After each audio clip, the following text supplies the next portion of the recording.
Have you ever been in one of those situations where you've been told before, if you fail to plan, you plan to fail, but yet you put all the effort into doing the planning and still find that you're having problems and not everything is going according to plan? Hi, I'm Martin Sharp, award-winning author of a best-selling book, Digital Transformation. And I'm here to talk to you today about the ability to be a lot more flexible in how you approach things, because having this flexibility allows you to take into account all those times when things don't always go according to plan. Because no matter how much planning you put into things, there's always going to be things that happen that come left field that you didn't anticipate, that costed more, or may even just take a lot longer than what you expected to in the first place. So having this kind of flexibility in your approach and how you're going to do things means that you've got this ability to be able to roll with these changes as they're happening. And you need to make sure that when you're doing your planning, when you're setting the expectations up for this change that you're trying to make, that you build in this expectation for flexibility. Because if you don't build in this expectation of flexibility, you're just setting everybody up for a fall, including yourself. And let's face it, none of us like to be in a position where we're setting ourselves up to a failure, correct? But yeah, having this flexibility and building this in as part of your planning cycle and as part of your expectation with your stakeholders means that you've got this ability then to change as you need to change it when it needs to happen. And it still means that you're able to achieve the plans that you were looking for in the first place, because you're able to move and change all those kind of components that are part of your plan to make sure that you're achieving the outcome that you really wanted. I remember for me, the first time this really happened was back in 1997, and if you'd been with me, you'd be leading a big acquisition of a gas-fired power station in the UK. Now, this was the first time I'd ever been left to lead something of this kind of size, where we're looking at changing everything to do with this organisation, how it was interfacing with its own mother company, how it was interfacing with the national grid, how it was interfacing with all the other bits of technology that went around it. And I relished the challenge, and I put a lot of effort into making sure that plan worked.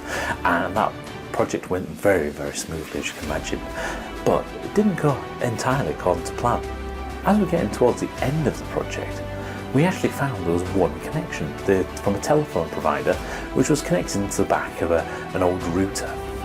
Now, the people who were selling the power station had no record that this router even existed. It didn't conform to any of their standards, it didn't have the standard password or anything, and we just didn't understand what it was. We even contacted the telephone provider who provided the circuit. They had no record that the circuit even existed. They didn't know it was there, they didn't know what they were going to do with it, and as far as they're concerned, it wasn't existing, it just didn't exist. But we kind of thought, actually, to get this concluded, we need to make sure we've dealt with this specific device.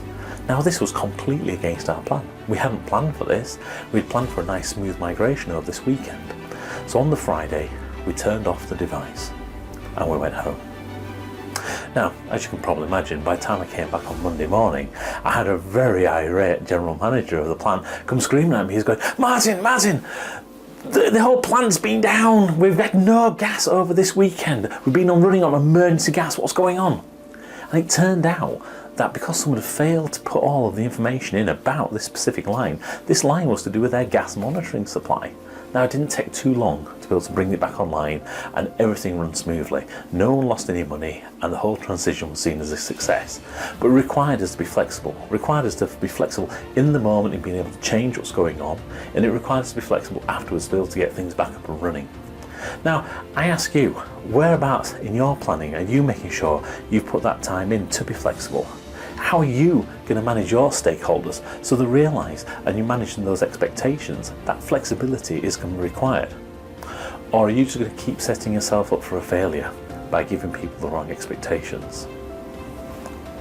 So I'd like to leave you with a thought, and that's this.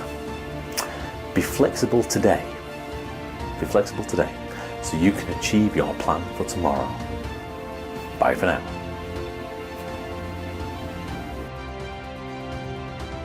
If you enjoyed this video, then please click the subscribe button for more hints, tips, sound bites and extras in order to be able to help you influence change, build consensus and achieve a greater success in your life, in your career and in your organisation. So click that subscribe button now.